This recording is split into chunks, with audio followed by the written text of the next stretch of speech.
All right, hello. This is Alexander Wales. What are we doing today? We're doing the exclusions document. Um,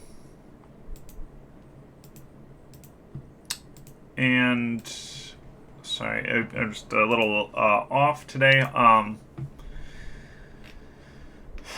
The idea was to do funnel magic, and funnel magic was one I did not nail down at all. Um, we can answer some easy questions about it, which is time and place. Uh, so funnel magic's one of those I wrote down. I'm like, funnel magic, that sounds interesting. And now I'm here, and it was sitting on the skills sheet for a very long time. It had no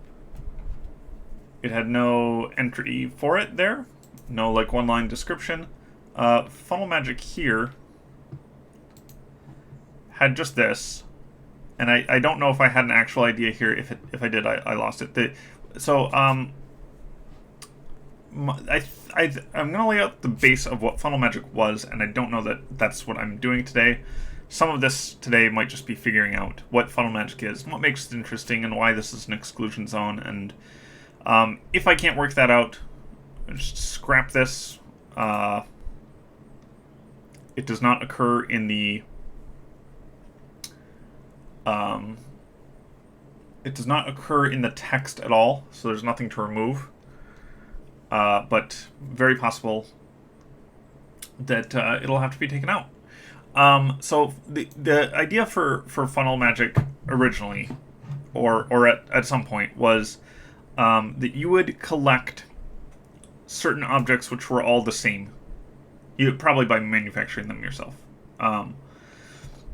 and then you would have power over your collection, and then your collection of like things would grow. And the idea was that mostly you would do this through coinage, because that's the coinage is the thing that you have the most like physical duplicates of, aside from possibly books. Here, let me write that down. In the modern day books, but historically no. It'd be coinage. You have all these minted coins that are exactly the same.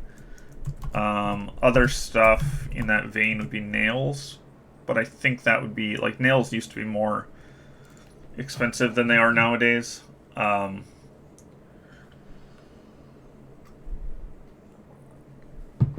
So like England, 1600s, if that's roughly an equivalent to when this gets excluded. It's not. It's more like England, 1800s. But you've suddenly got mass manufacturing, and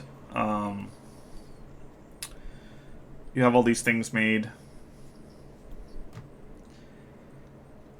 Can you designate a cell? No, because I think that kind of thing is usually pretty lame. It's one of those it's one of those things that D&D players always try to like redefine what an object is so that things work more in their favor. And I just it might be because I have so much time as a DM that I just never like that very much, because I like have to just be like, no, you can't do that. Like it breaks everything. That is what an exclusion is, but that's actually a good point. That is what an exclusion is.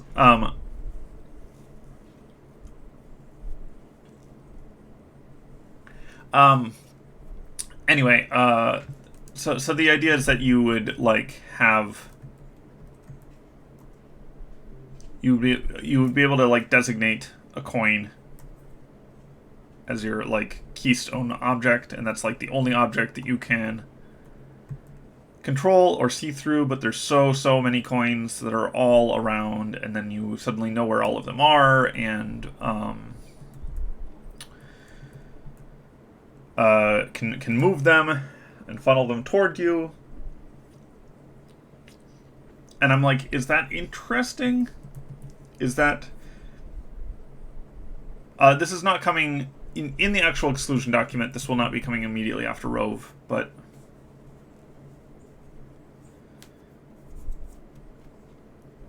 Yeah, so, like, do you need to stake a claim? Like, do people know? I kind of like it better if they don't, because then you can be, like, the master of the mint. Yeah, it feels similar to Rove, but it's not going to be next to Rove in the exclusions document. I'm not...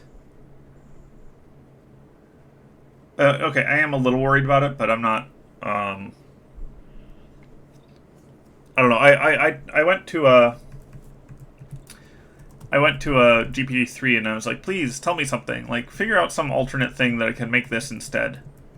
I wasn't super happy with this, and I wasn't super happy with Rove either for different reasons. I did update Worth the Candle last night to change that thing about Rove, and then I think maybe tonight I'll just go in and change the single line I need to change.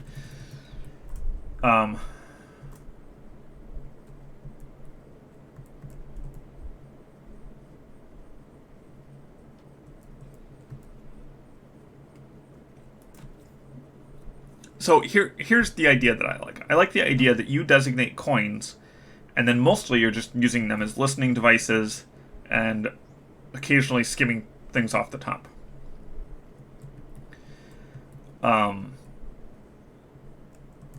That having this be like a tool of spy masters and like something that needs to be used carefully lest you get into a fight.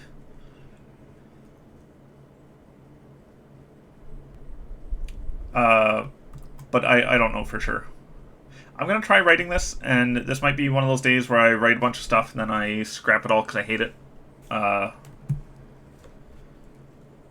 So I guess we will see. In AI art news, I just figured out how to do the beta for Midjourney, which now uses Stable Diffusion, which in theory gives better results.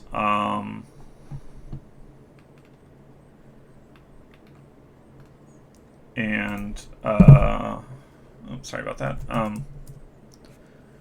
want to play with that some and see how much they actually did change the style. Stable Diffusion is neat, but if like Midjourney uses Stable Diffusion under the hood in the beta, I need to see how feature complete it is and what kind of style stuff they're applying to it.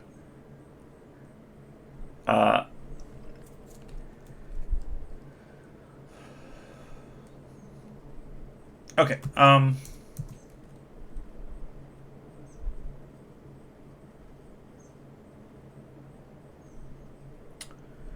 There are funnel cakes. There are funnel spiders. There's other funnel stuff. I think funnel is just a bad word to base a magic system on. The naive thing that you think when you think funnel magic is you think like gathering a bunch of magical energy from around the place and like focusing it.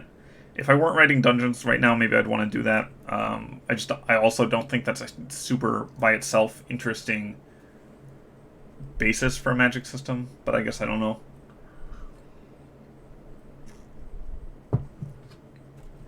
Okay, that's my customary like 10 minutes of talking before actually starting to write anything.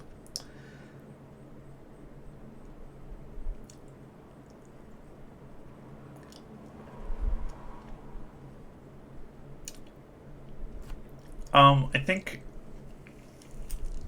there will be a uniqueness rule.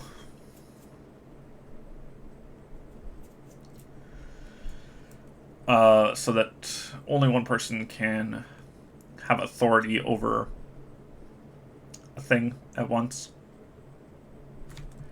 I'll write that down.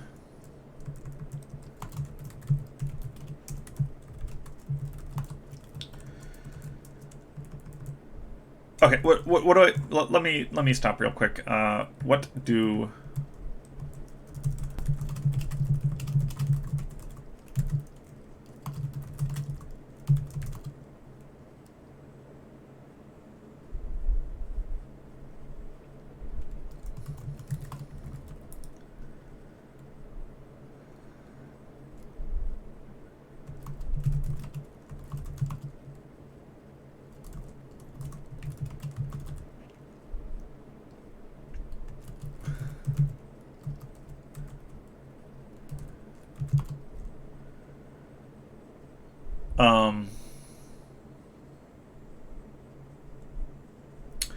Coin mages, paper mages, textile mages, microbenders. A microbender is not a real word, but it's like Avatar: The Last Airbender, except for one super specific thing.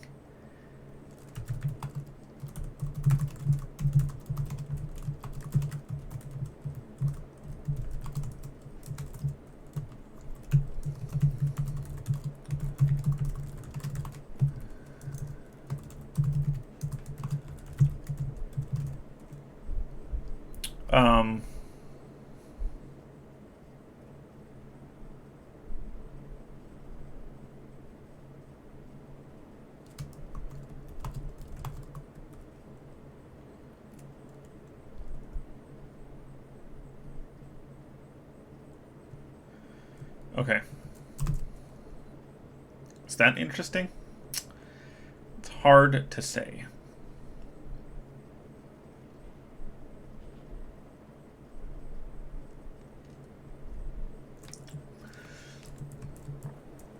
And like, how is this an exclusion? Yeah, this is one that had almost no thought going into it. It's probably why I have not done it until now. It's because all I had was like funnel magic objects that are the same, maybe. What was the other stuff I had there? I had like luck for some reason.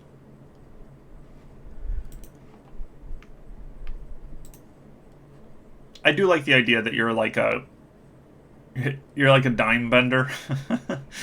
You're like a A4 paper bender.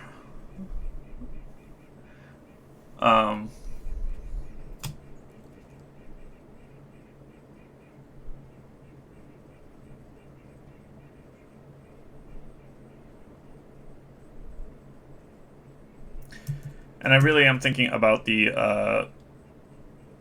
idea of designating cells. Like, not all cells are the same, but like when you get small enough, things get really, really repetitive.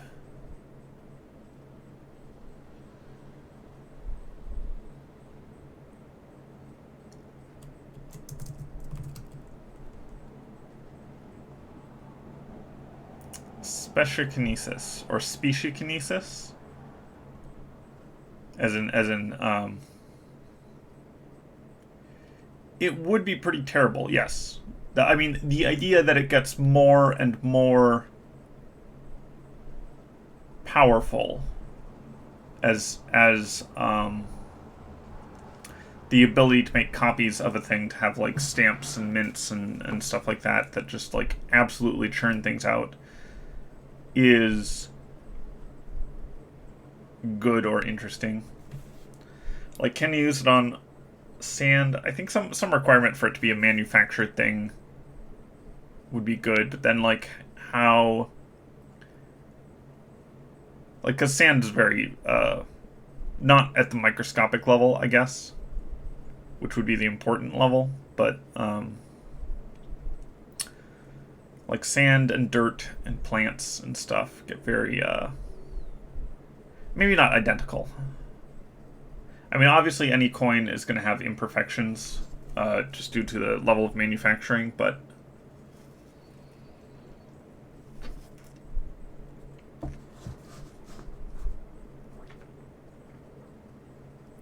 so if I were writing, I know this is more than my allotted 10 to 15 minutes of talking, but I'm just trying to hammer this out.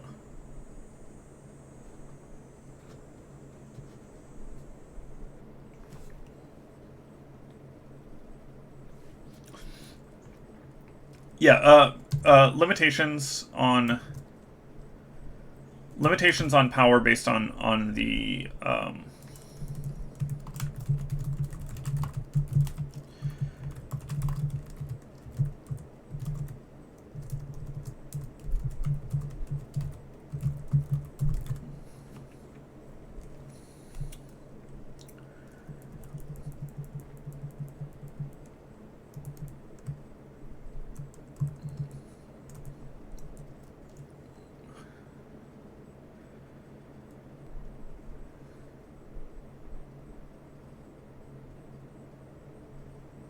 okay, I think I just need to start writing this. But the problem is that the place where I'm start writing is really the end. Okay, so we'll just write like a brief history of. We're not going to call it funnel magic. We're going to call it. I think we are going to call it. Let me double check.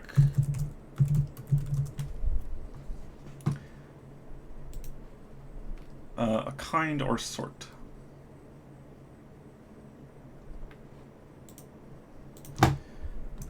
And is this how you spell it?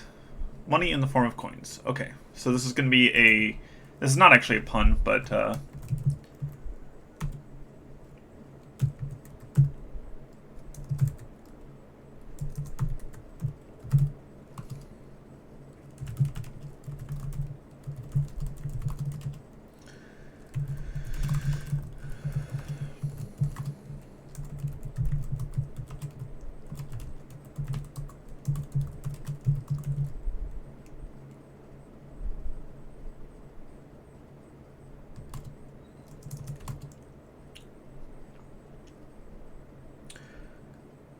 And yeah, we're gonna. This is gonna be placed. I think I'm gonna do the zones alphabetically. And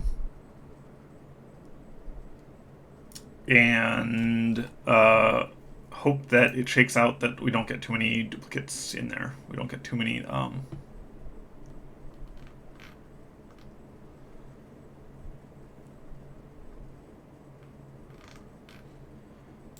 We don't get too many that are like the same next to each other.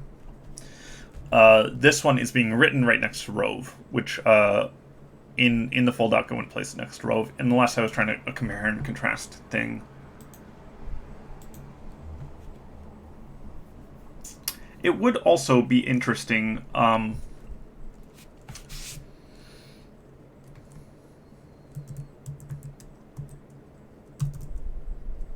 Here.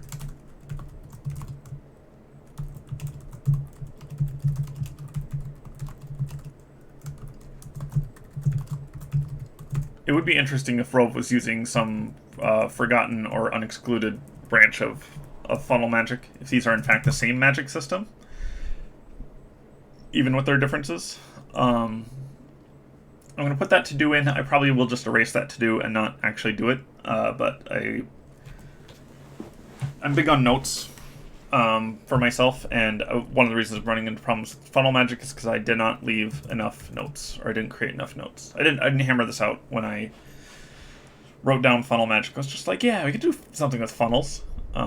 So flying blind here, which I don't particularly like. Usually I have more of an idea going in.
I like Uther being a funnel mage that he used almost entirely to like control funds.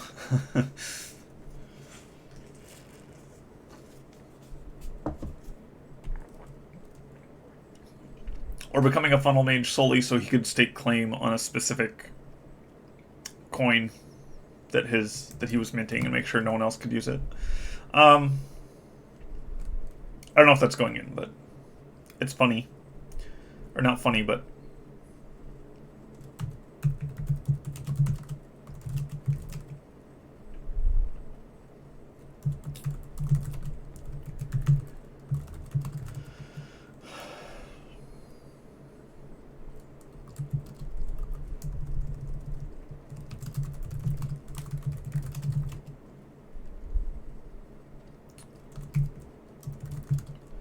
No, stamping and casting, yeah.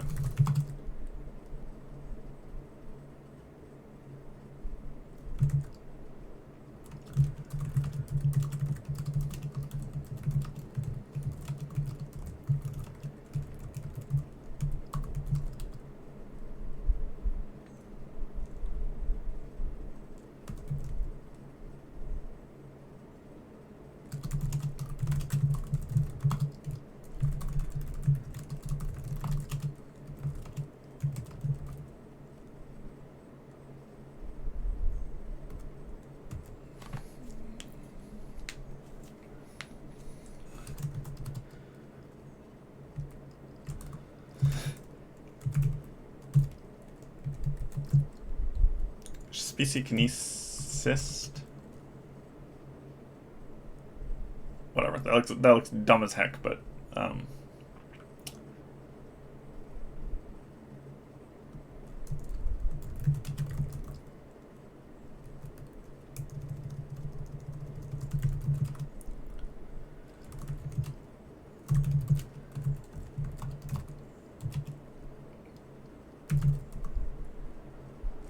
kineticist. Speciekineticist. Okay, we're gonna use that word. It's gonna use that word for now. I reserve the right to replace it with something better.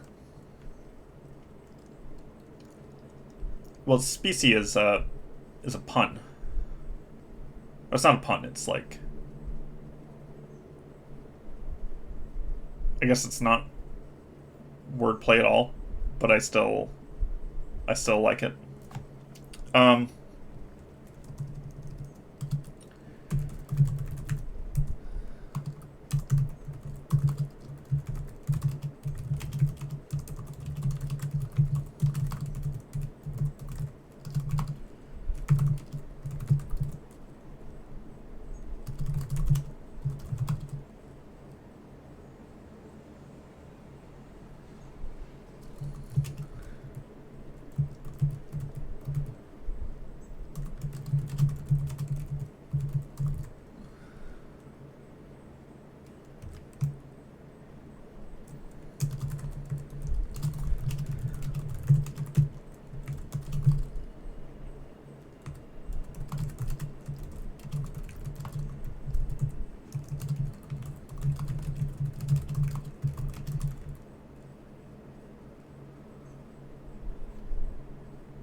I think trio is not proper writing.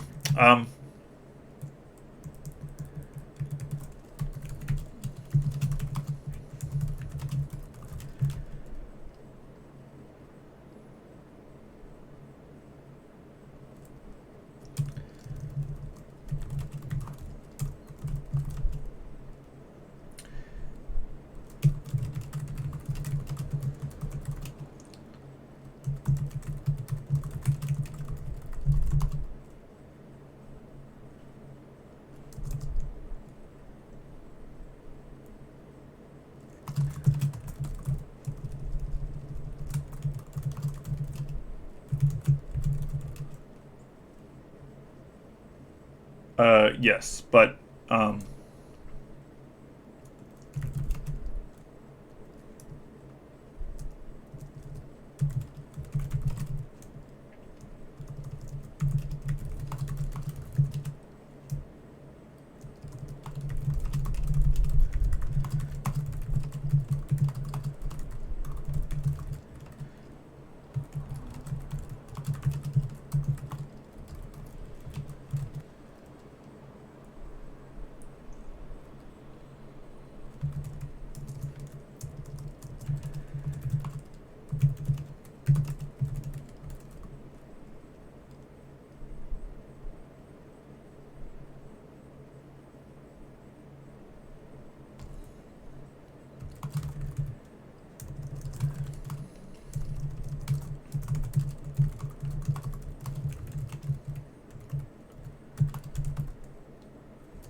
coinage had been not defaced. Coinage had been diluted. It's not adulterated.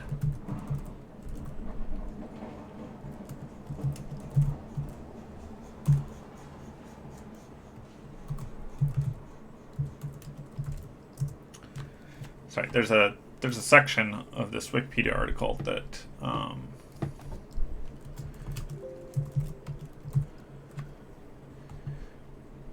Isaac Newton was, in fact, the master of the mint.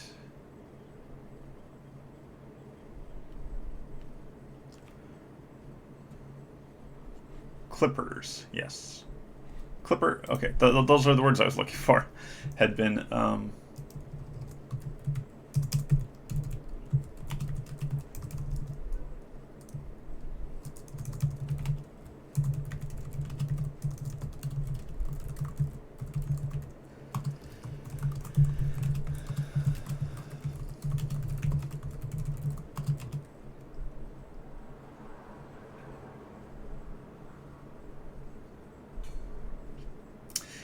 it's not a pun. I don't know.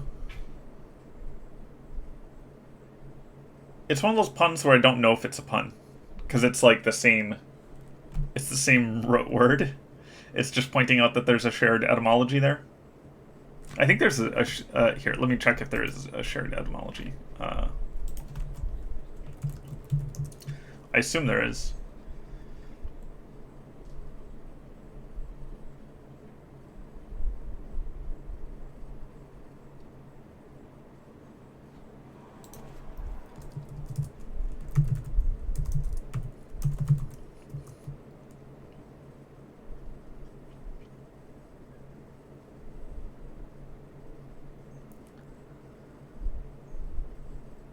From the Latin species.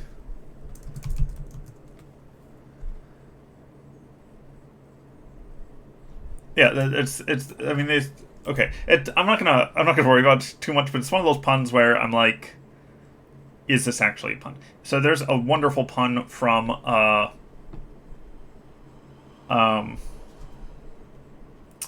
oh, it's The Magicians, the TV series, not the books. I really like the books. But there's a TV series that has a lot going for it. But one of the puns they have is that there are these insane people who worship the moon, and they're called lunatics. And I thought that was so great. And then I thought about it, and I was like, wait, why do we call them lunatics? And lunatic just means like someone who went crazy because of the moon.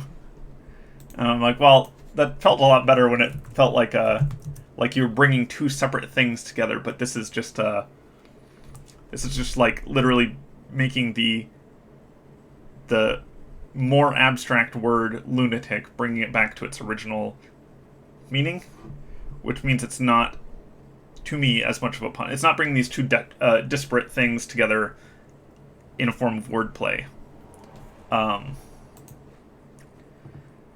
Also, I was super mad because I saw that when Juniper goes. I was writing when Juniper goes to Cellstar, and I was like, "Oh, lunatics! That's so good. I could have used that. Like, I could call those people who are like on the moon the lunatics." But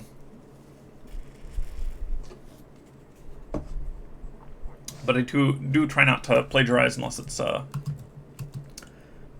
inspiration or homage or one of the like 6 kinds of acceptable copying.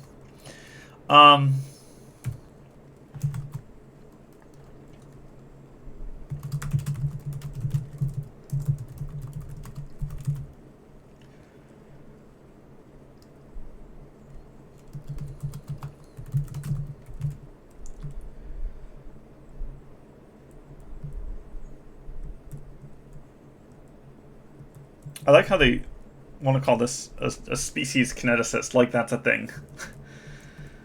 It's like, oh, obviously what you meant was this coherent concept. Um,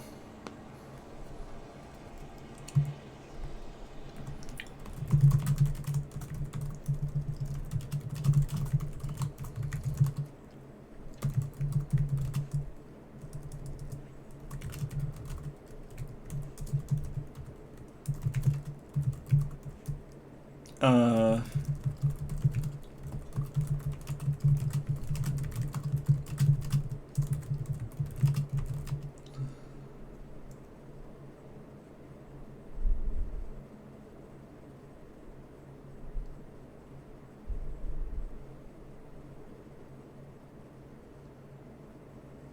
oh yeah, I don't care about meshing Latin and Greek. That's fine. It's doing its best. Yeah, I know. It's just my problem with spell check is that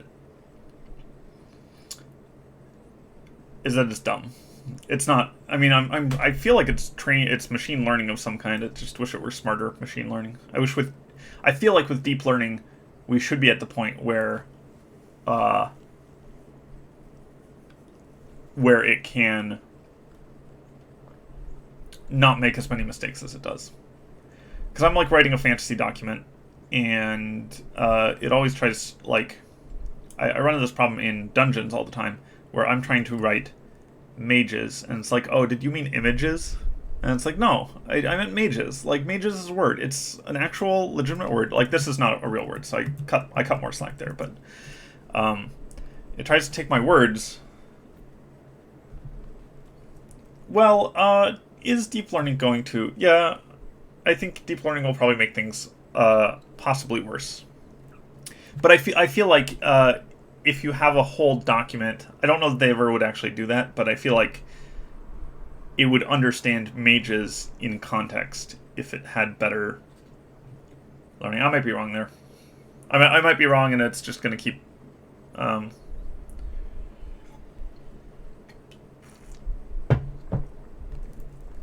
It's just going to keep getting worse.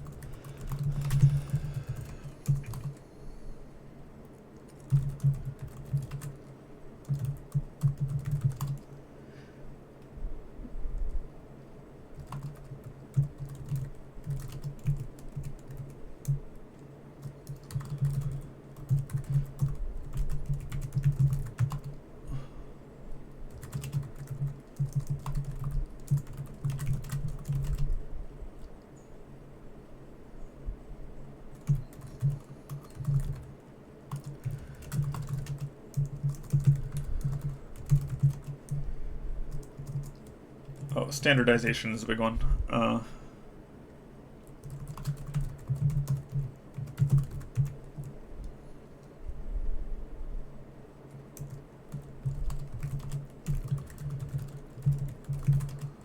This is the first time we said keystone, but I think that's fine.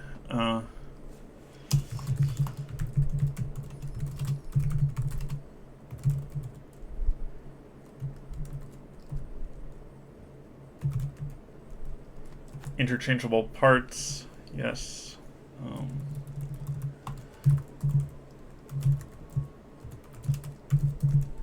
Well, yes. I mean, that's part of what I'll leave it.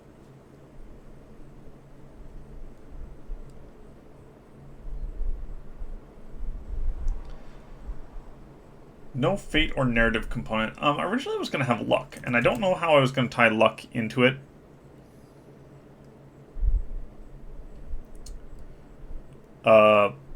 But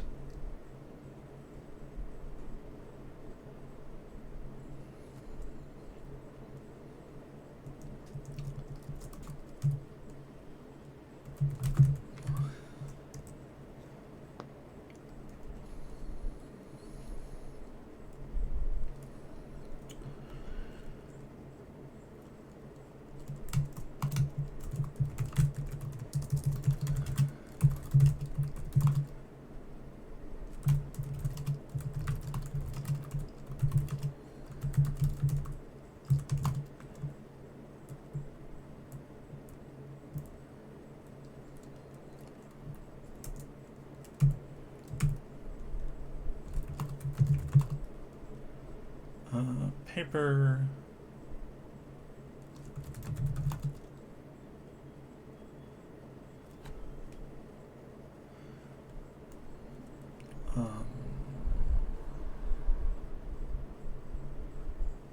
What does this list look like? What does the rest of this list look like?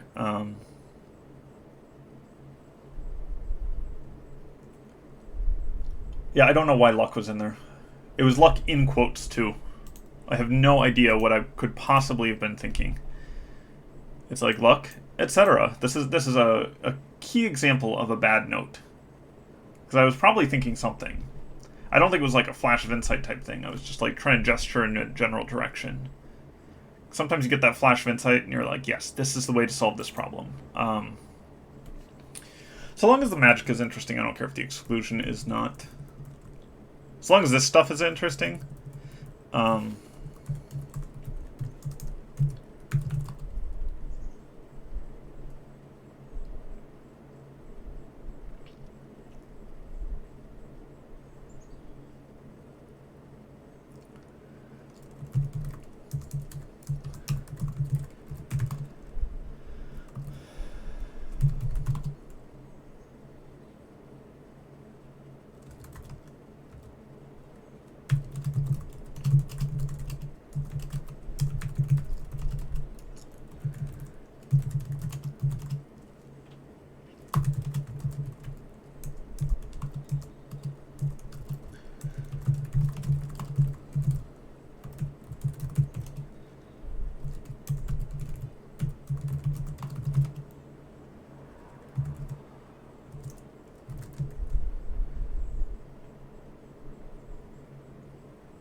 Because of this proliferation.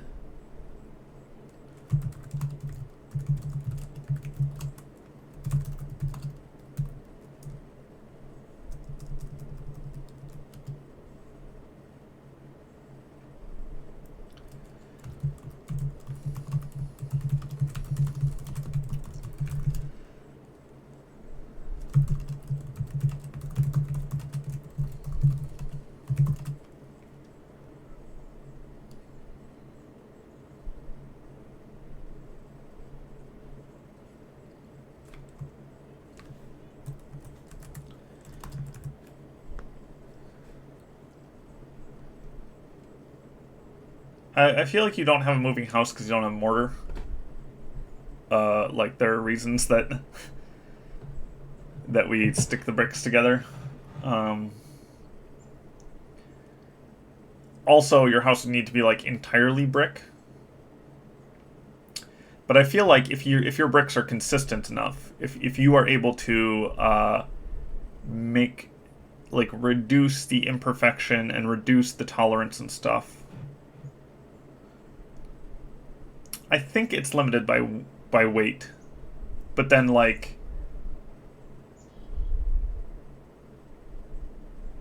you get better the more of a thing there are. I don't know, I'm not going to worry too much about power curves, but like yeah, if I were writing a full novel that had this power in it, I would think of a better name than Speciekinesis.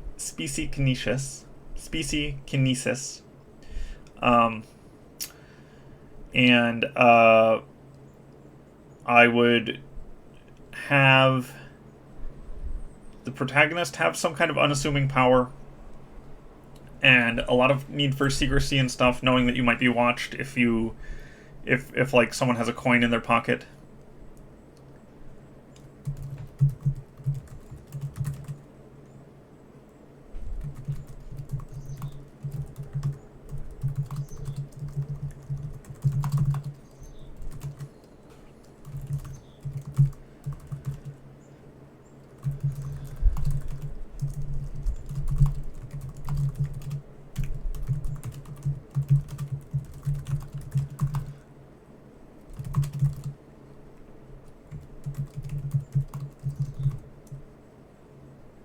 Not unique. We want what do you call it when things are made custom for people? You call it boutique.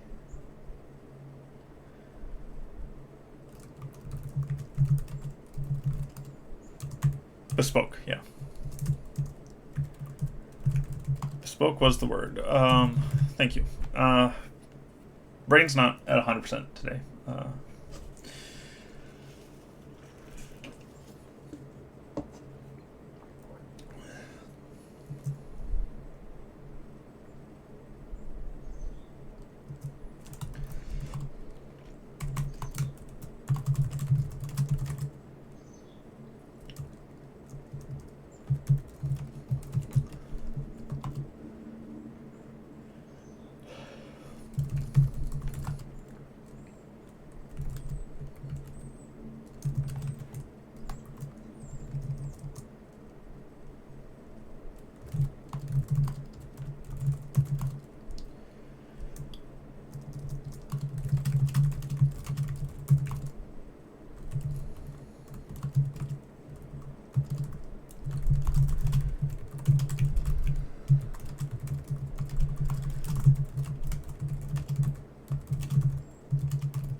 Yeah, you could ward them.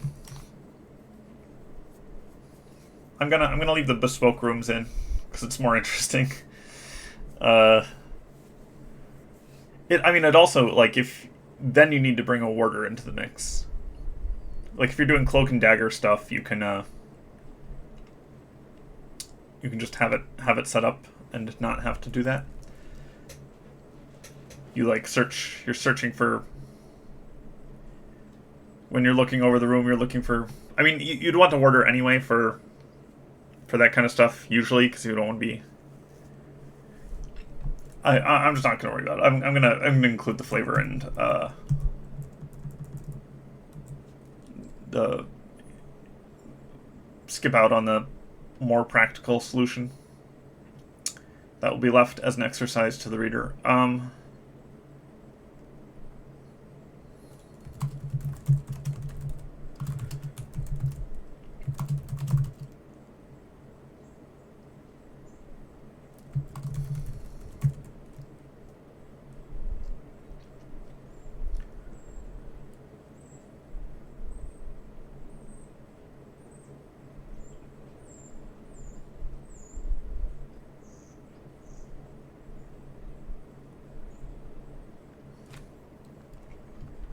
I think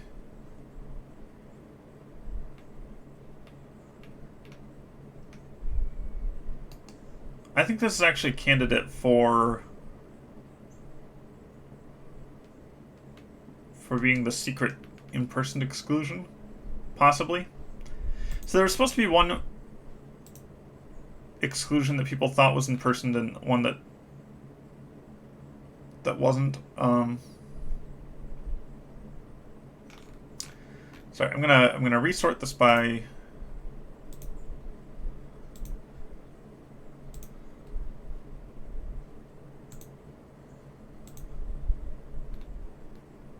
Okay. How many people do we have? Wait, 1, 2, 3, 4, 5, 6, 7, 8, 9,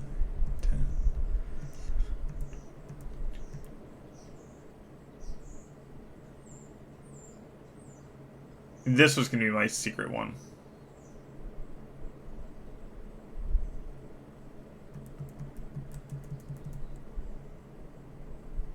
We could have 2 secret ones.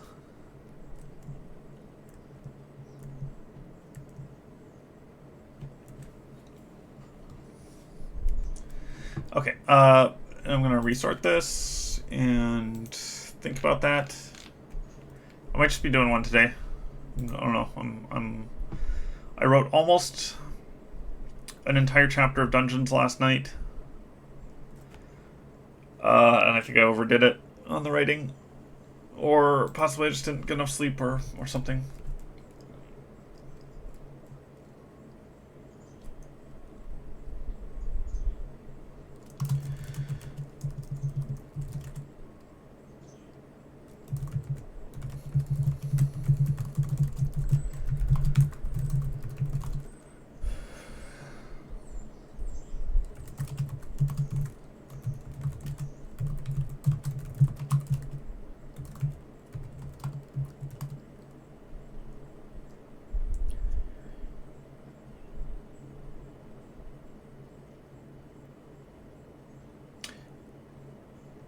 It's not in the actual entry, but if you have the idea was that the block of metal was the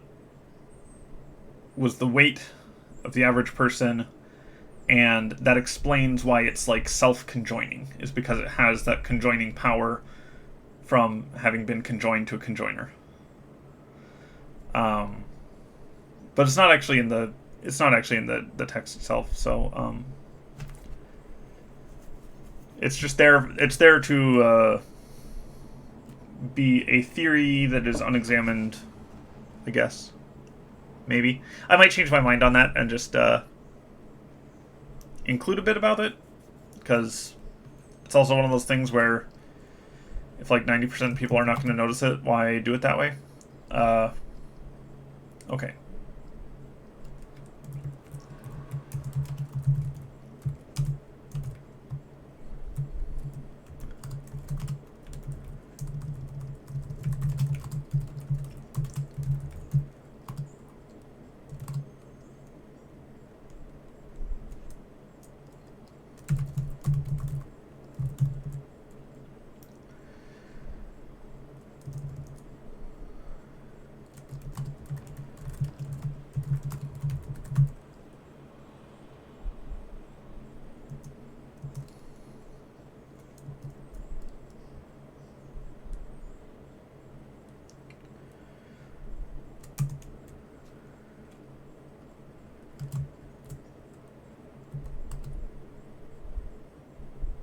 And I think it's actually going to be paper instead of oh,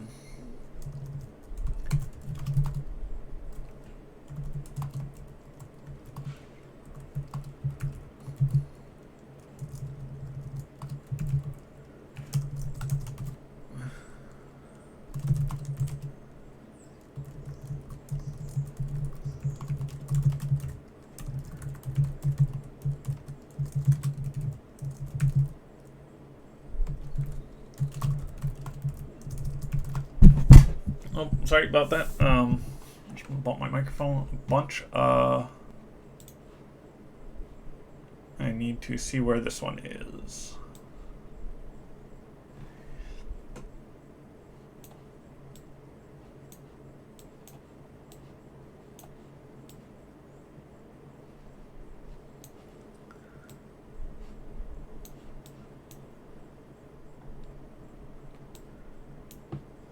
Okay, it's right here.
The way I'm considering it is that they're more like Uther standardizes page size because I actually don't know why page size is like so non-standard. I have a ton of books, and there are so many different sizes. Like there's a standard paperback size, which is good, but there are like so many different sizes. And I'm just like, this would be so much more efficient if I could just like have every book be the same size, like not the same thickness, obviously, because word count varies, but like, I don't know. It's one of those things where I guess there's like artistic reasons, but I just want all my books to be uniform, and they're very, very much not, and they like sit in different. Yeah, there's a bunch of annoying printing and publishing stuff, and I have about, I think at last count I have like 700 books on my bookshelves in the basement, and it's just so many different like formats and sizes, and they don't match with each other, and it's like hardcover and softcover, and I wish that they were all uniform because it would look so much nicer, and I'd be able to fit more without having to like worry about how awkward everything is, and that like you have one tall book, and so you need to like move the shelf up to account for that one tall book, and then you're missing out on space for other stuff.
This is like, I need to make this actually work, I need this to be like, it needs to be like 5,000 miles.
Yes, ink is just on the paper.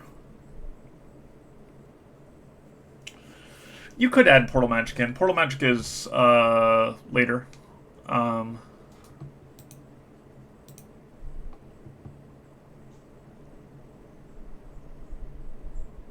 like the idea of like once your horde grows large enough, you're just able to whip paper through the air at supersonic speeds or whatever. I like the idea of someone just putting like a power curve. I'm gonna say, like the. Sorry, I keep bumping the mic today. I think I moved it too close to me. I think that yes, you start with a library. You start with like a huge library, and then you use that. Like the map makes this difficult, but you steal from like all the surrounding area, and that makes you more powerful as they come even closer to you, and eventually you can hit this ring, and then you go out even more, and then you get excluded because you're too powerful.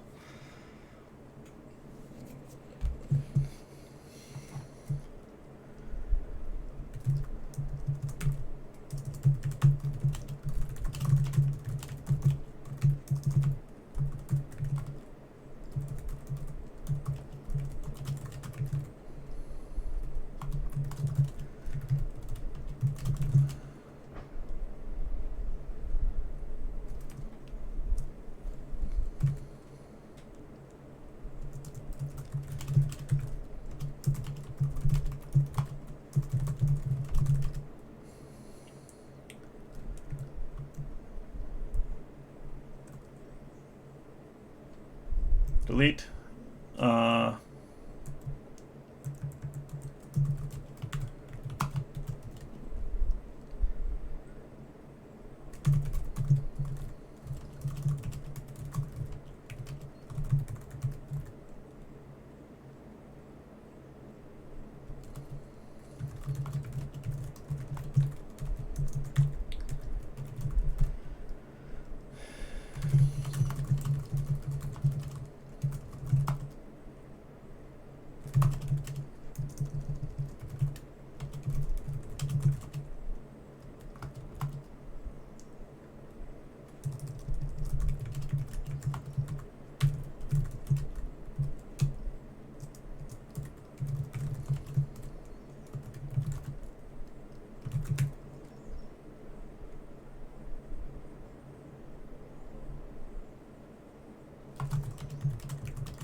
Say this is a small island.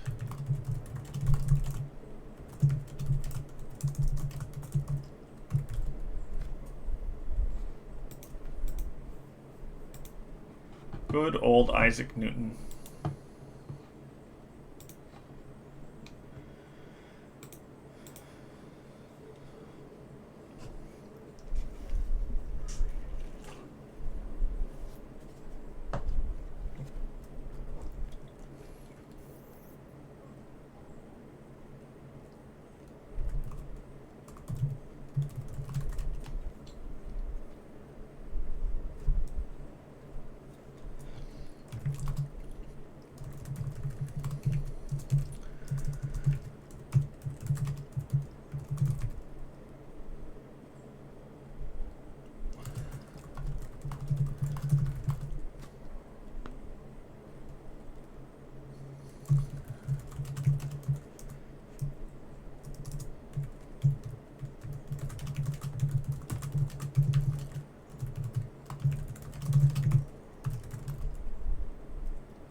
Yes. Um. Oh no, sorry, no. You can only stake one claim at a time, which is partly important for flavor and partly just for making sure that it is not too busted. So it's not coins. It's one specific variety of coins. So you could have the mage of coins, the mage of for American money. You could have the mage of quarters, the mage of dimes, the mage of nickels, the mage of pennies, and so on. You'd want a more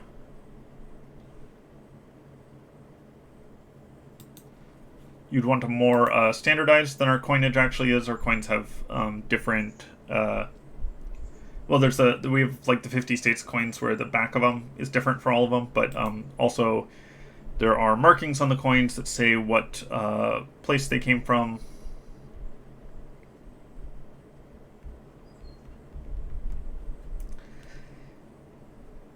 I mean, you can like stake a claim on. I guess in this formulation the die doesn't matter. So you could stake your claim on playing cards so long as all the playing cards are identical, and then you're not technically in control of the dies that have been used on them, so long as the dies aren't like physically changing them. I think modern playing cards, there's like a layer that you can peel off, so there's an actual like card stock that's not directly printed on. I don't know. I'd need to find a deck of playing cards, but you could be the mage of cards because the cards themselves, prior to the printing, are identical. Or like technically, I guess if you wanted to, you could just be like the 7 of clubs. Yeah.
Okay, do I like this? Let's ask that. I guess so. I guess I feel roughly happy about this one.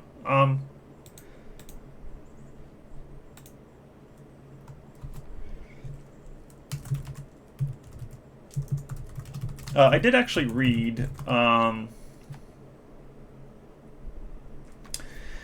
some of the exclusions last night, and especially some of the early ones. The nature section is longer. It gradually becomes just like a line or two, which I think I like better. Yeah, I mean you could add some like durability. Um, the other idea was that there is like an operated either printing press or some kind of NTAD creation. Um, I like the mystery of this one. I like the idea. Like, is it just some super long-lived guy who wanted lots and lots of books? Has he like built this the I was gonna say second largest, the third largest library in the world, uh, by like stealing a bunch of books, and he's just been sitting there reading. Um,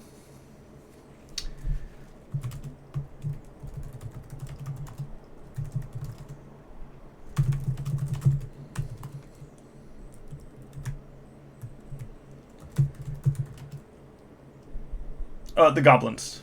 So there's the infinite library, and then the goblins are noted to they're book goblins instead of treasure goblins. They have an enormous library of books.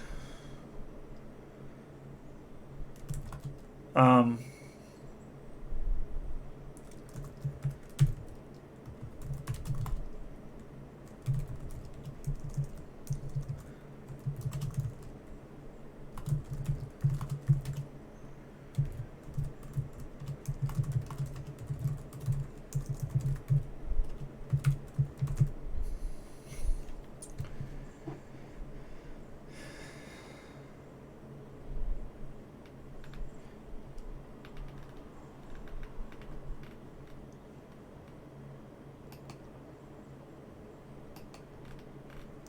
So yeah, I'm gonna leave this one mostly a mystery. But I like what's here. I like this idea that you have like coin mages and nail mages and stuff. I like the impact of the Industrial Revolution. So I'm gonna say I'm happy with this one and move on. That's an hour and 21 minutes. Am I doing two today?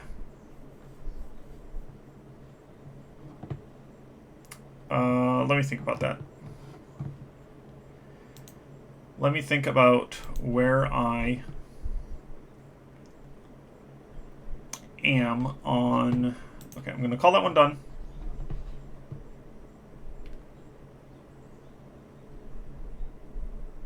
Oh, whoops.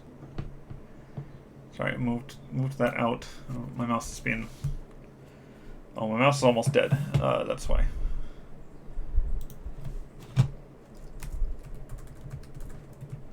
Funnel in, and that is 66. Call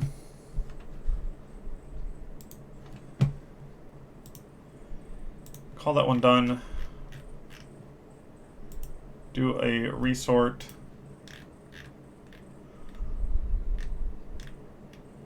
And okay, I'm gonna try to do two today. Uthra is Master Chronomancer.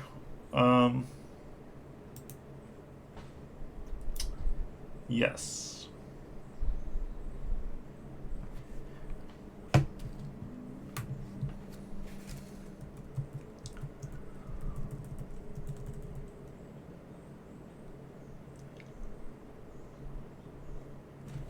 Okay, I need to like look at the Chronomancer's clock.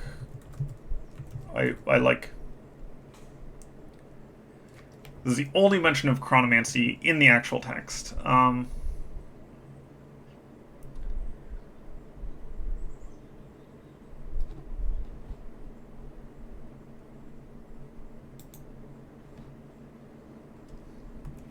Make sure it's not in here.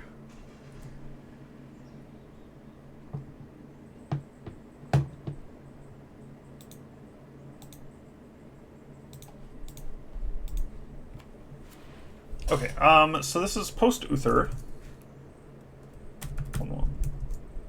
101.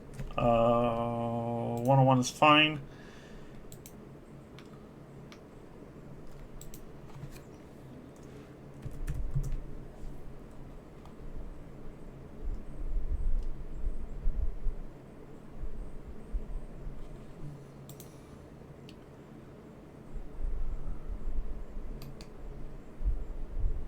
Okay.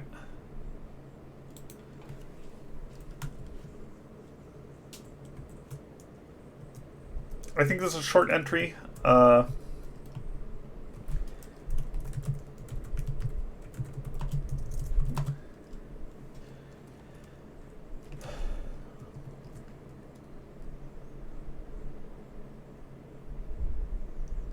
No. It's constriction magic that is. This one's chromancy. Yeah, the not kinky thing is. I don't know. I need to I need to remove that. But it's funny. Okay, so this is gonna be a shorter entry, and hopefully I'm gonna be out of here in like an hour.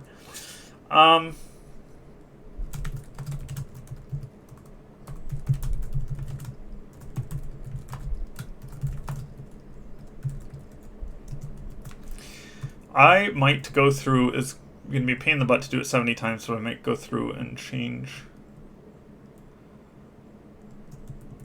some of this. I also was looking at this and I'm like, why do I have nature, history, and then features? Like, how are nature and features different? And I think that this needs to be like a summary instead of nature, and then features can stay where it is, and then the summary can just be, I'll standardize that to being a few sentences that just like give you the gist of it before we go in and or something like that. But I was rereading some of the early ones, especially to see how I have changed in my approach to the format. And I think nature should just always be like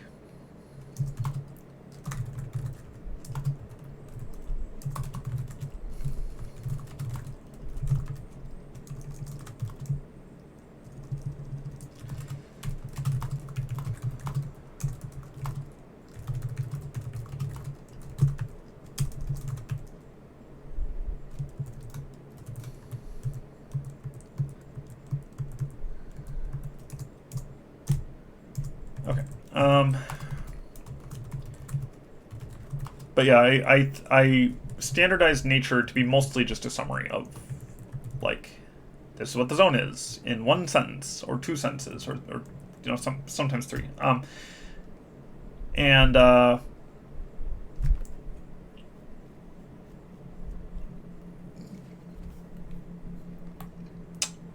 I think that's probably good to have like a summary.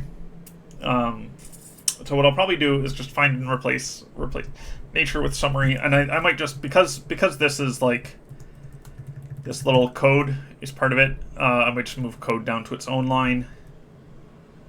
Would maybe make more sense if I'm going to be doing that. This is types minor.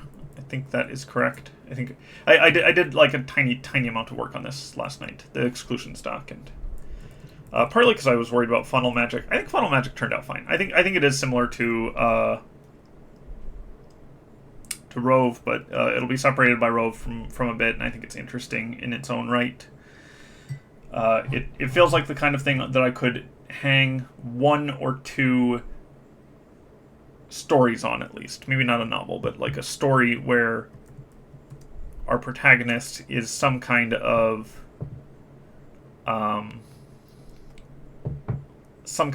like mage of some material, like the mage of nails, and then has fights against and like spycraft against the mage of dimes or whatever. Or you could do like a story where someone's trying to get, there's like a band of people trying to secretly get to this island, to find the fortress there, to break into the library, and to kill the person that they assume is there, or retrieve books that they want for money, or because they're historical and important to their like species or whatever.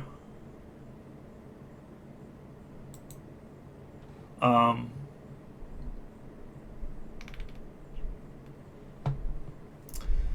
so I think so long as I feel like I could potentially hang a story or two. I don't need to hang a story or two on each of these because obviously that would be like 70 plus stories or 140 stories. But yeah, I feel better about that one. I need to revisit Rose so I can feel good about that one too. Um,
okay, I'm gonna go get some water and I'll be right back.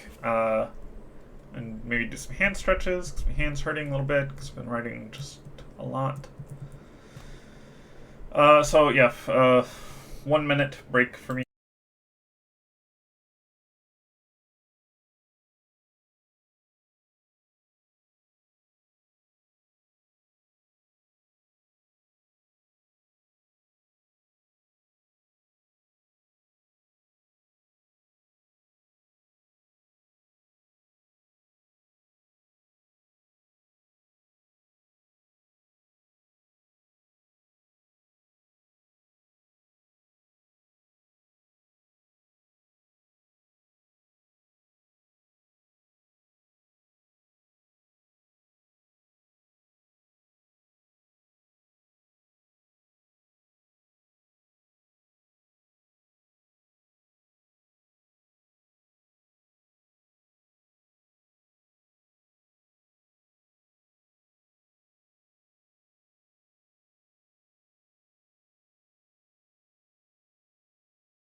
So the question: how do you weaponize seeing the past? The answer is that you don't weaponize seeing the past.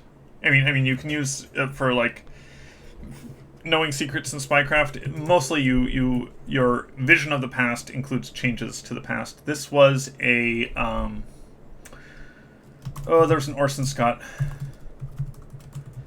card, Columbus, the Redemption Past Watch. They like view the past, and they realize that their viewing of the past actually interacts with the past and changes it. That was also used in spoilers for, well, shoot. There was another popular like that. That's part of the that happens in the first like chapter of Past Watch. The first like 2 chapters maybe they're like viewing the past, and they're like archaeologists and stuff, and then they realize that if they that viewing the past, because of how it works, they're like changing the past. That people can like actually see the portal, or not see the portal, but like whatever. So that's the direction that this is going. It's also used in a popular. All right, it's used in Game of Thrones as well.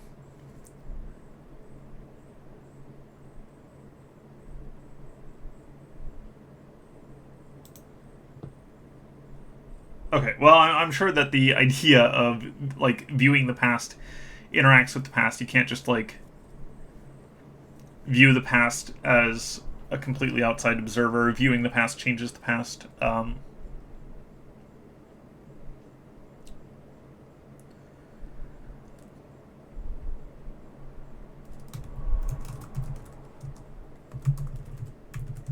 I don't know if it's quantum mechanical, but it's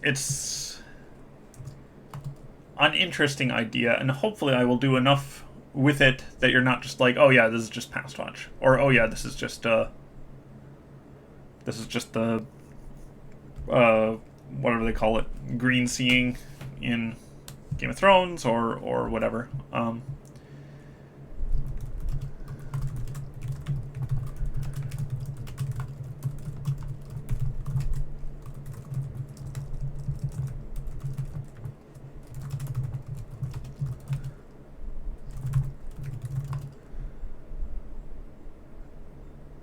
Yeah. Oh yeah, Assassin's Creed. Right. It's also present in Assassin's Creed. Except in Assassin's Creed, it's different because it's like you looking at the past doesn't change the past. It's in Assassin's Creed, what it is you looking, and I've played all the Assassin's Creed games except the crappy ones. But you're not actually looking at the past. It's that the past is predicting you, and because they can like perfectly predict you from the past, it's as though they are seeing into the future and seeing you seeing them. I think that's how it works in Assassin's Creed. It's all kind of wibbly wobbly, and their lore is not the most super consistent or interesting thing, but I never actually finished Assassin's Creed Valhalla. I started on Elden Ring. I was in the middle of Assassin's Creed Valhalla, and then I did Elden Ring. I was like, wow, that is so much better of like storytelling and open world. And I keep telling myself I'm going to go back and just finish Valhalla up, but okay. So no, the Assassin's Creed had an overarching plot that it did just kind of stop. It stopped at 4. I mean, the overarching plot stopped at 3, and then 4, which was Black Flag, was like one of the standout entries in the series, but it didn't actually progress the meta plot of the like space aliens or whatever. And then their revival series, which starts with Assassin's Creed Origin, like they made a bunch of like clones and crappy games and stuff. And then they were like, okay, sales are dwindling, and like we're just shoveling out all this stuff, and we need to like stop and reset the series. So then they did Assassin's Creed Origins, which starts on a new overarching plot that continues off of kind of the first one. And then it's Origins, then the Greek one, then Valhalla, and those all follow the same overarching plot that moves at an absolutely glacial pace. Absolutely glacial. You play like 60 hours, and then it's the frame story moves forward by like one scene, or maybe two scenes. But yeah, Origins, Odyssey, and Valhalla. I agree that the glacial pace of it is bad. Of the frame story is bad. But like I don't know. It feels like so little is accomplished in each entry in the series. But I do like the Revival series better than the trash they were shoveling out. I don't like it as much as 1, 2, and 3. But it felt like they dropped the ball on 3 because they didn't know where they were going with it. They had just kind of been bumbling their way along, and they didn't want to conclude the story because they had this hit franchise and stuff like that. Okay, enough about Assassin's Creed. It is not super relevant to this. Oh, we got the train going by.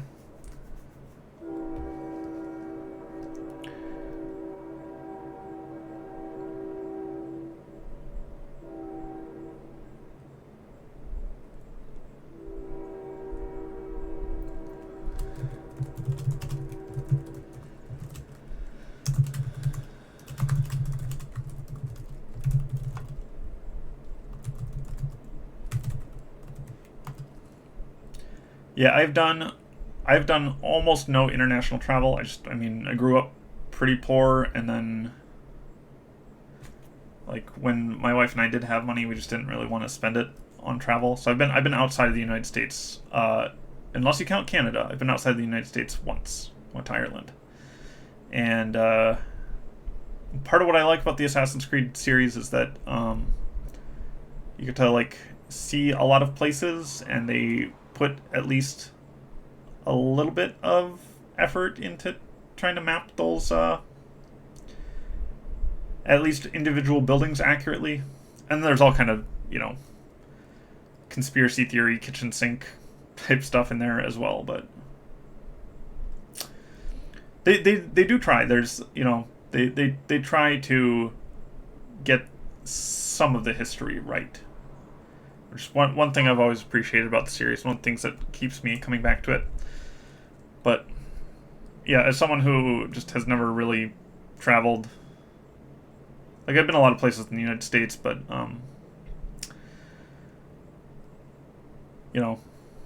we just never did international trips because we didn't have the money for it. And then when I had the money for it, I just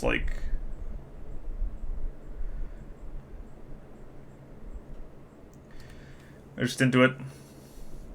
So, the United States is huge, and it's got a lot of different, biomes. It just doesn't have that much history. I mean, the history of the United States is so short compared to Europe that I think you can feel it sometimes. Okay, sorry, I'm supposed to be writing.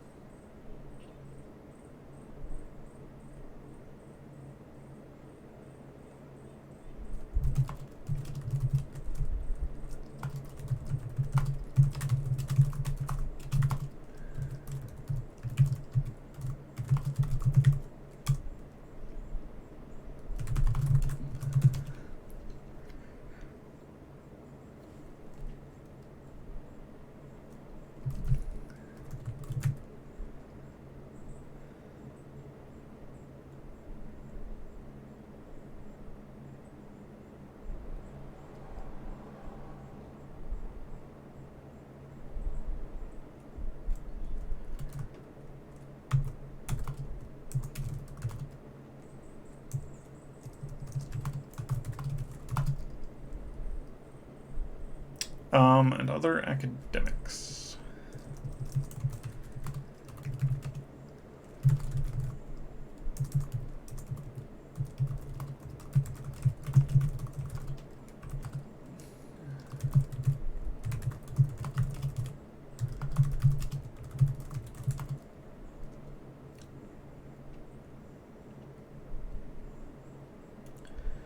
Many books on historical events were written by chronomancers or with their...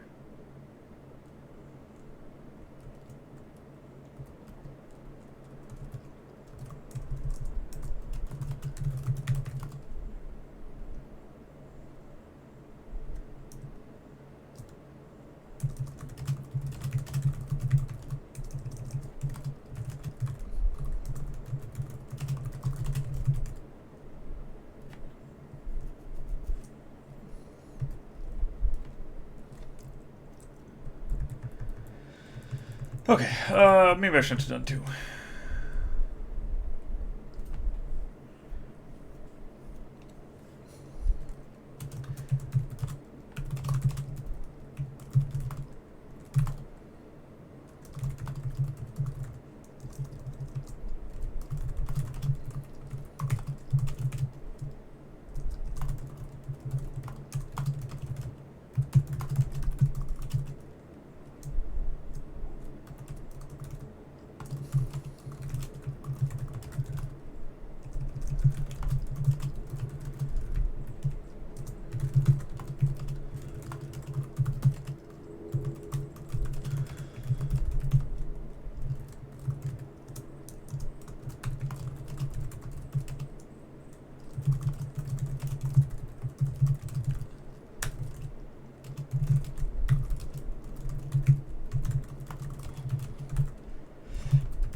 Is this a funny joke?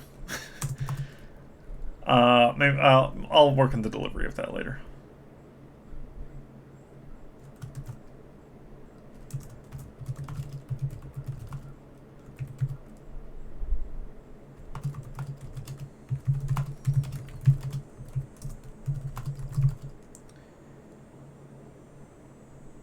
Okay, Uther Pendraig.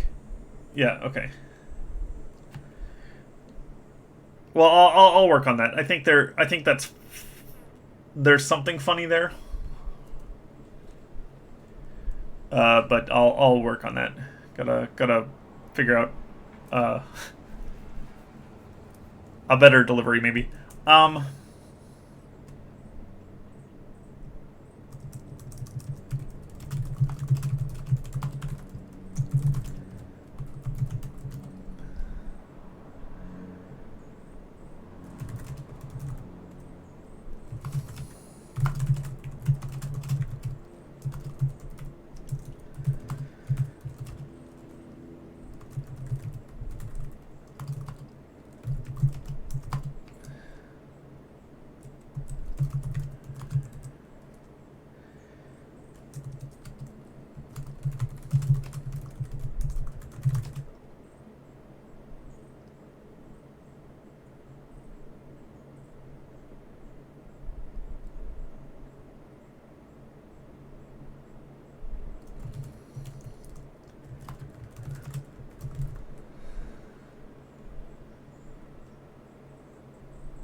You like the storied career pun? Thank you. Uh,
Yeah.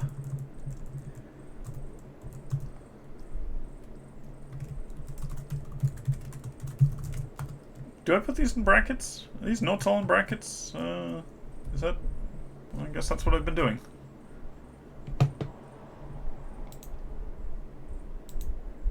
Yep, okay. Definitely have not written a style guide for this. Definitely maybe should have been a good idea. But whatever. Muddle through it and get it done.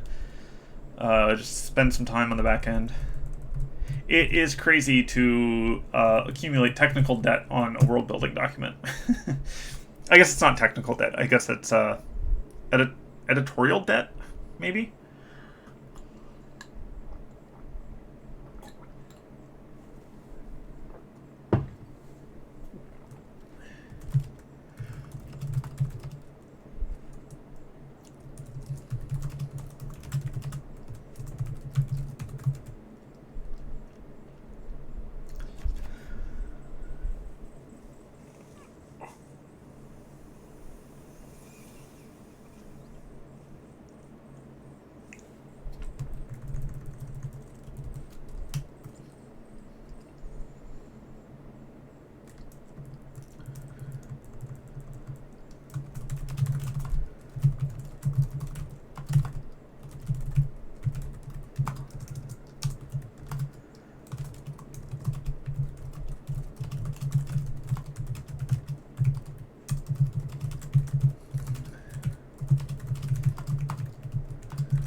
Um...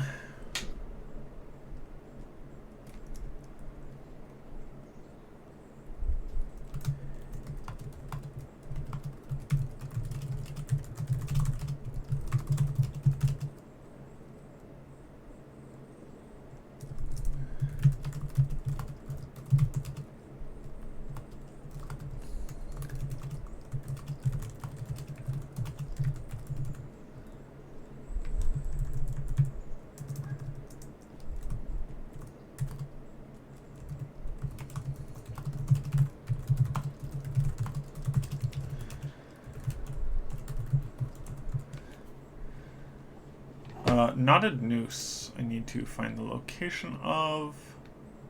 It's funny, I always say I need to find the location of, and then I like hardly ever refer to the location at all. So maybe I am just doing this for the heck of it. Knotted noose is here.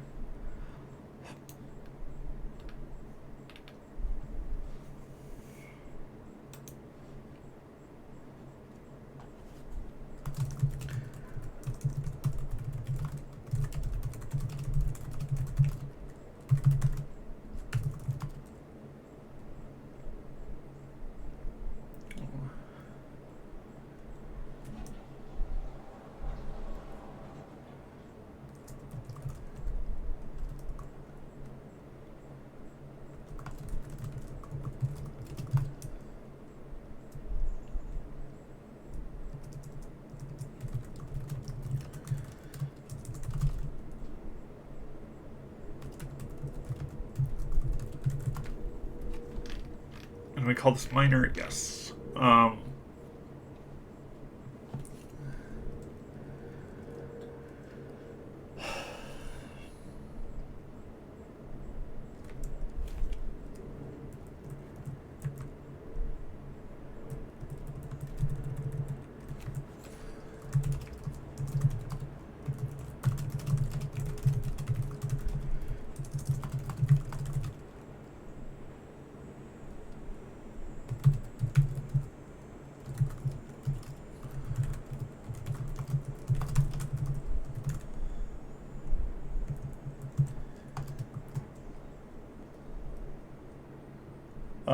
Features.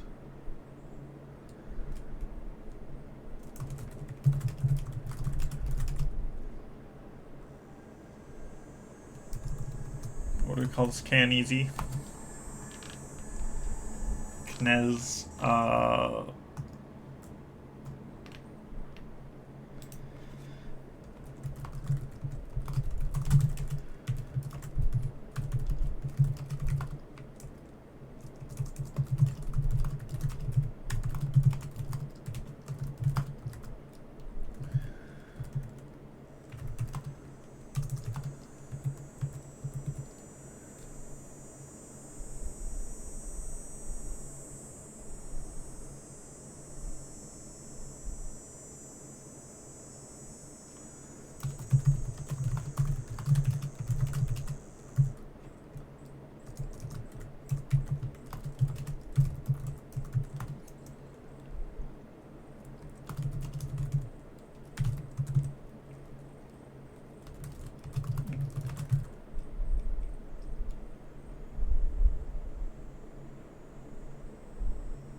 What's aside from that?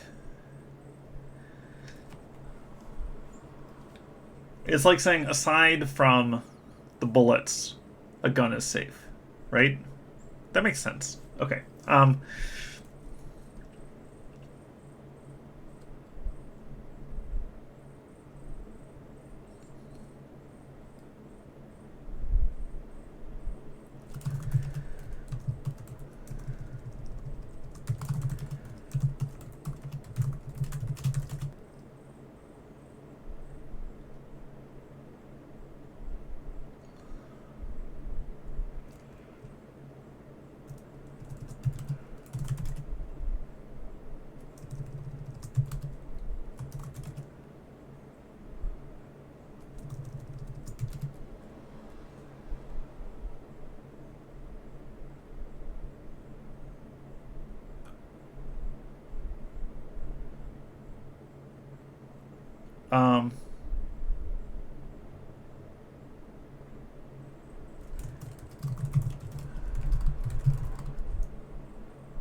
uh,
no, it's not this serial.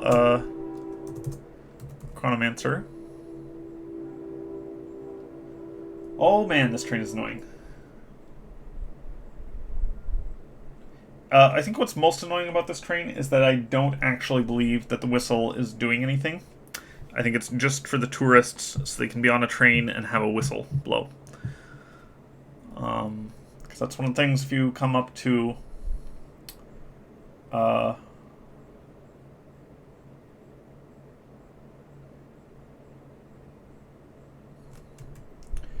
I think there needs to be more about that. The zone is still dangerous. It's been like 400 years. To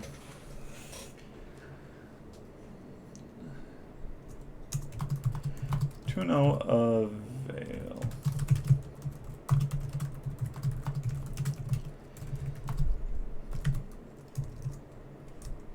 For we say over 4.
There's a...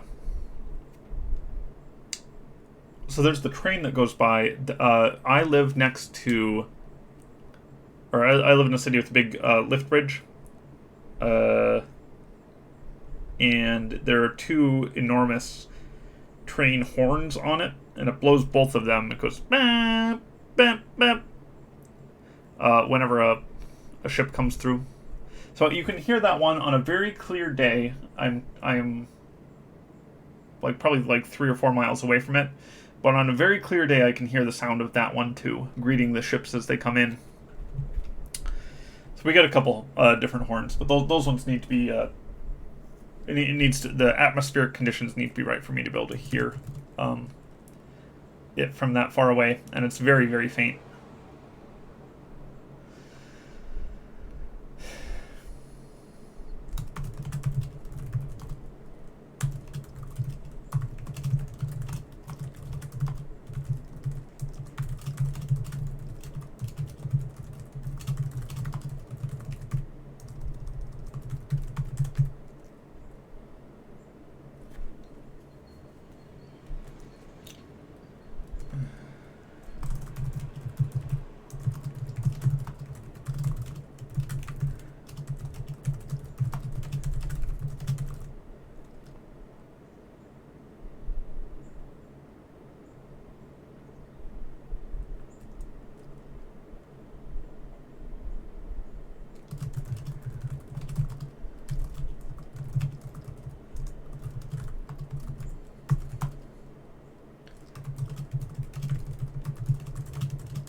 Okay, is this enough? Is this interesting? Is it good? I think it's fine.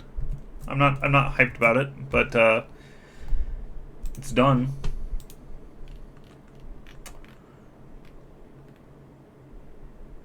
Okay, so what do I like? Let's talk about that. I like this open question of like, is this something Uther did? Is there some unseen time travel story or arc that like Raven never knew about, that Uther is the only one to have experienced?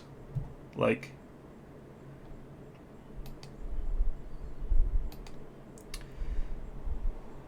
I mean, the short answer is that time travel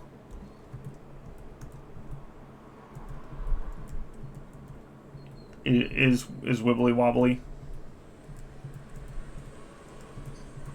It's wibbly wobbly because this needs to be like a self-consistent thing on the back end. The way that you like, okay, so like the way that you would implement this in D&D is you wouldn't actually have a future time traveler.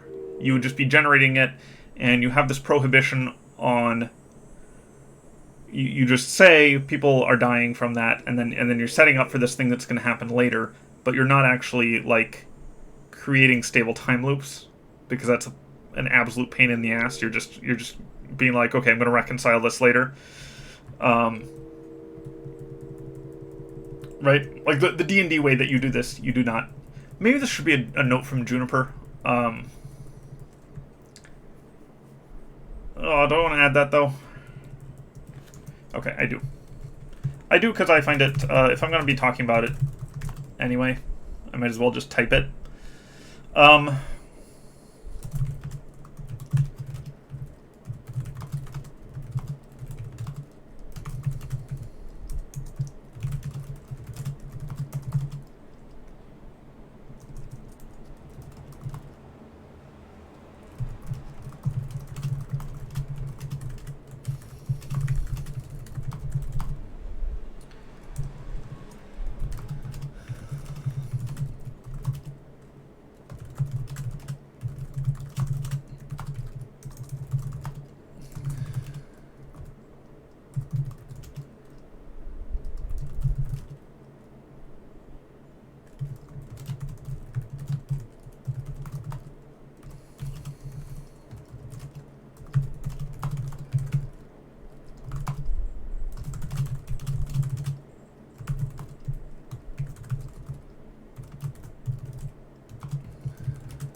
Okay, is this better?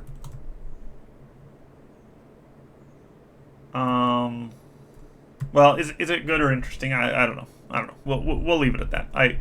I kind of just maybe should just delete that entire Juniper's note. Whatever. 2,000 words in 2 hours 10 minutes. That is a fine time. I am not falling behind on time. So let's get more of these. That is the only like whiff of time travel in Worth the Candle, except the other stuff that is possibly just inserting things into the past as though they'd always been there. I guess that's also a feature of Worth the Candle, and perfectly predicting the future is another feature of Worth the Candle. But other than those two things,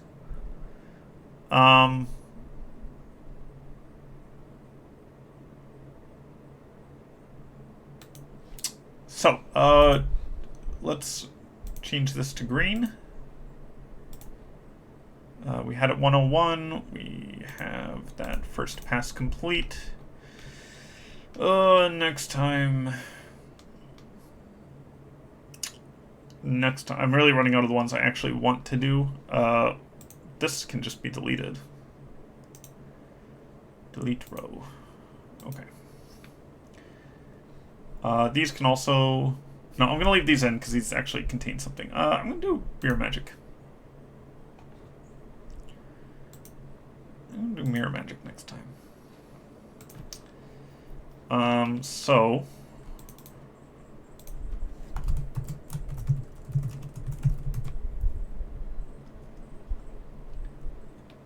There's the alternate history stuff, yes.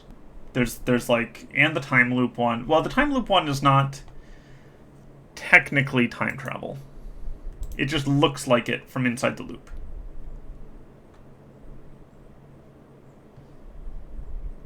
And we'll do Feng Shui. Boop. Okay, Feng Shui. We'll call this the...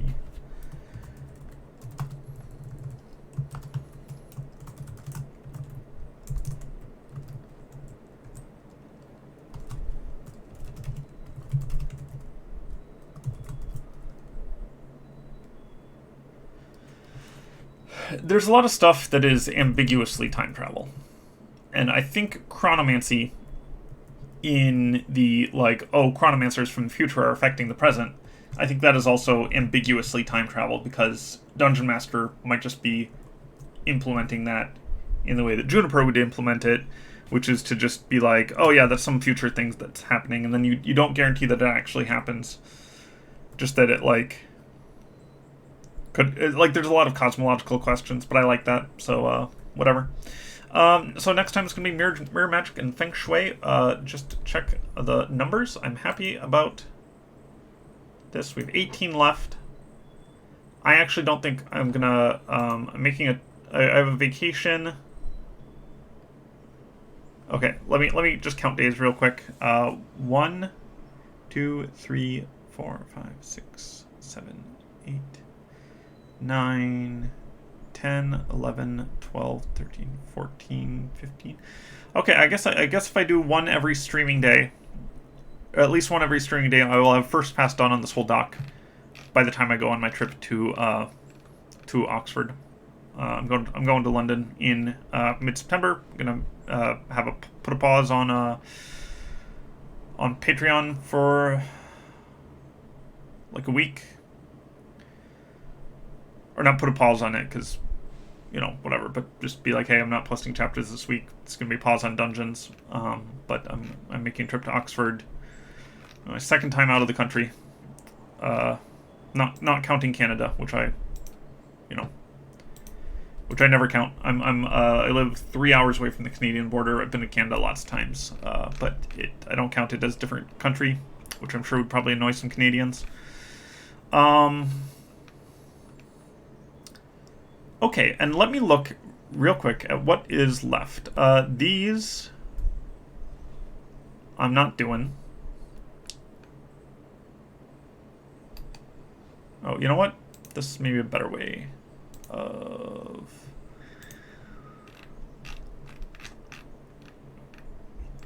Okay, so I'm gonna look at what I have left here of these like 18 that I have left. Okay, so funnel magic. Your first pass done. You don't need to be there. Okay. I have 3 more. No, I have more than that. Let's look at the ones I don't want to do. Homostasis will be fine. Like, the Celestar will be fine. It's just some unknown stuff within the story. Redacted, I think...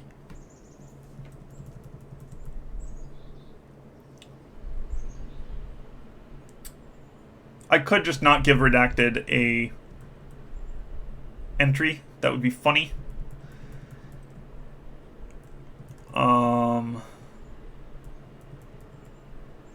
Loyalty Goblin we're definitely doing.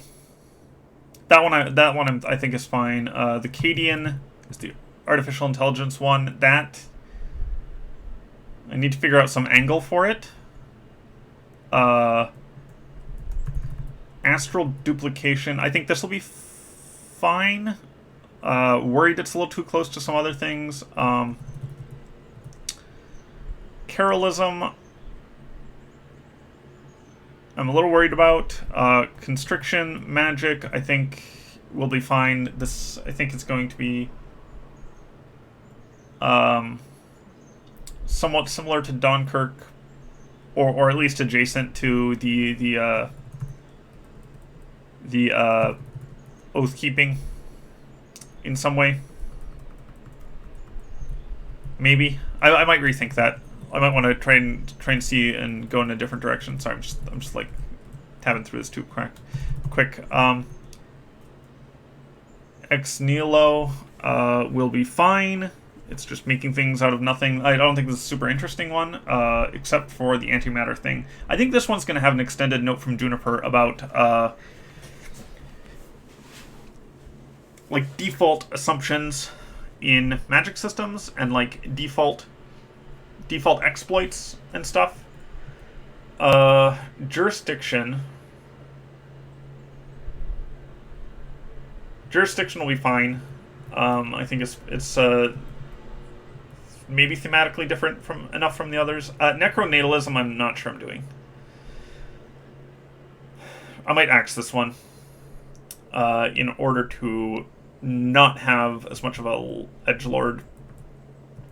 Well, the necronatalism actually comes from God Game, as all things do, where it was not used.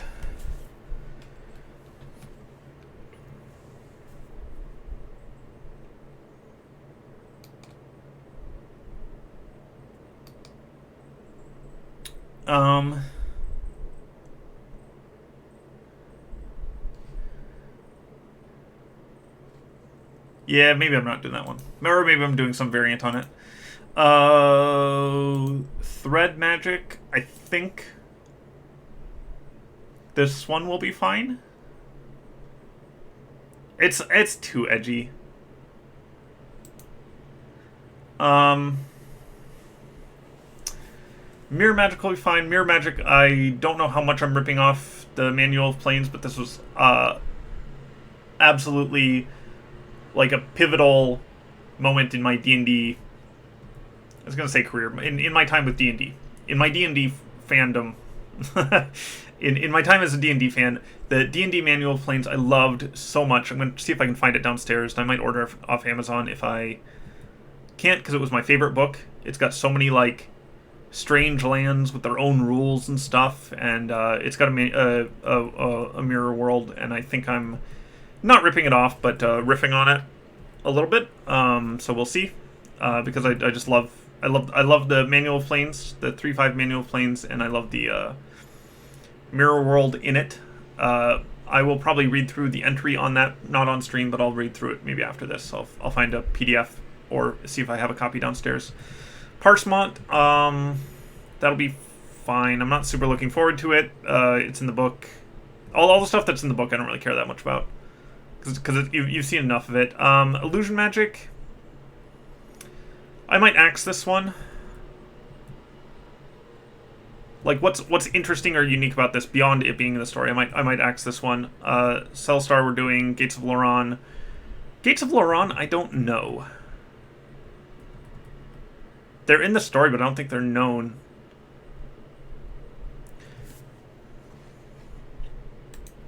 Here, I'm gonna make notes to myself. Possibly axe that one. Possibly axe that one.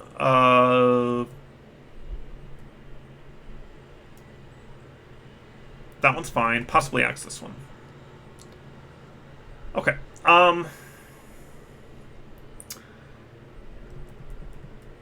Possibly axe that one too. I know I'm that's like 4 that I'm saying maybe I'm not gonna do, but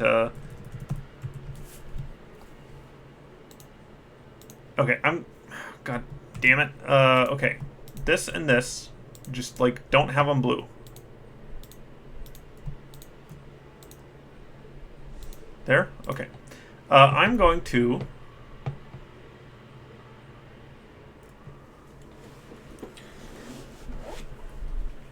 Gates of Loran is on the map. Okay, then this is probably not getting axed. I am going to just look on Patreon real quick and see what I said for... See what I initially described this at.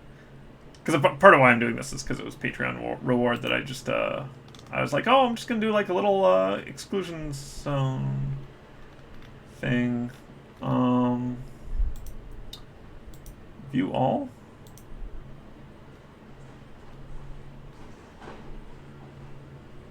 It says 60. 3 to 5 paragraphs. I'm doing more than that. Location, salient features, exclude magic, whatever I think is neat about them. Okay, that is...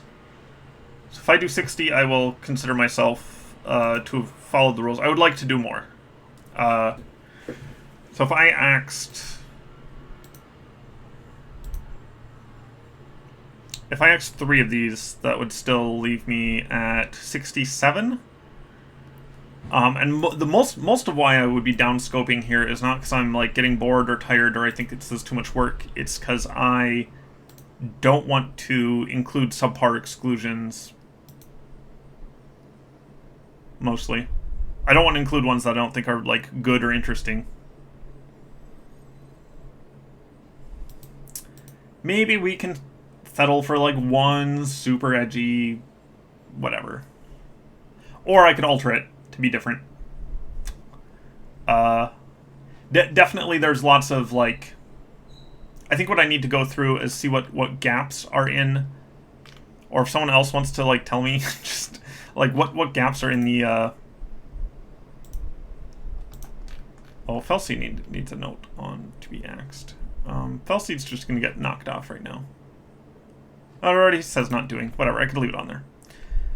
I don't know that I'm going to axe these. I just I'm just trying to reevaluate here. Because yeah, like I only want to do them if they're like clever or interesting or good, and I feel like I already have some that are written that I feel are more in the like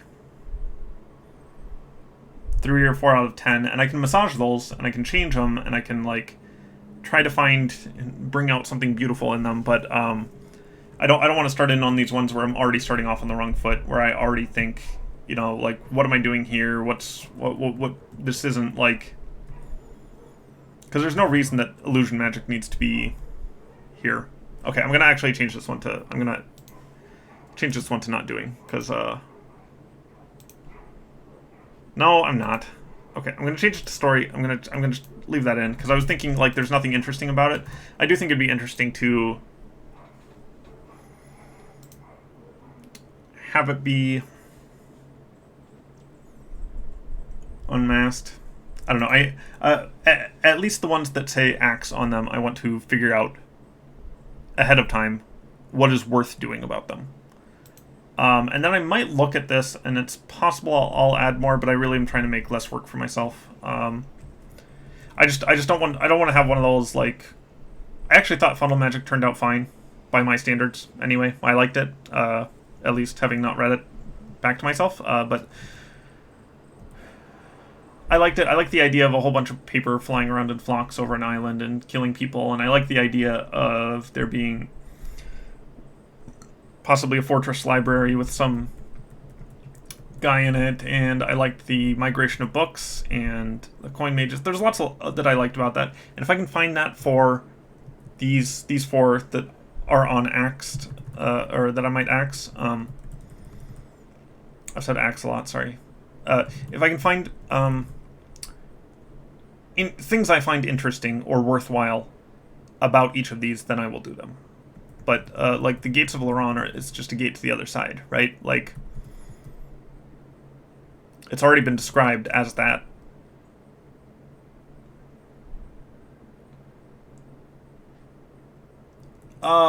For illusion magic, I can just say right now, the reason that for exclusion is one of the things that Juniper talks about in the story, which is that it's story breaking rather than being so powerful it's world changing. If you have to constantly have people be talking about, oh, is this an illusion or not? Is this whatever or not? That is boring. It's boring and weighs the story down, and the story was already weighed down by some other stuff. I honestly think that's the worst part of Soul Magic is just how much discussion there is about that kind of stuff. Yeah, I think if I do it, it's going to have some historical notes. It'll be more note than entry. There I think are several methods to get to the other side.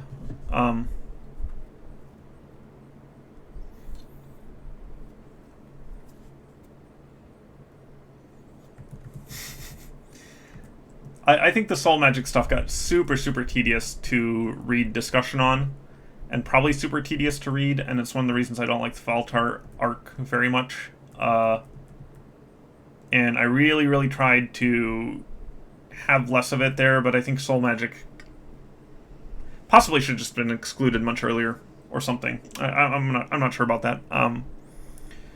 But yeah, when I think about what Worth the Candle did wrong, which I try not to focus on too much, I think that I would never do something like Soul Magic again. It needs to be just like tightly defined and constrained and obvious when it couldn't have happened, and then just not like dominate the reader's thoughts or dominate discussion. So I will be doing Feng Shuiism or Shuiism or whatever. There is a story by Chuck Palahniuk that I will link if I can find an online copy. I'll link it in probably in chat when I do this, or in Discord or whatever. But that's about this. This is sort of an outgrowth of that. It's not just feng shui. It's like reflex massage and candles and. Yeah, the onion fight was great. I think there's good stuff in Worth the Candle. I don't mean to poo-poo it. I spent 4 years on it. There's a lot that I do like about it, but as far as misgivings, I've got a few.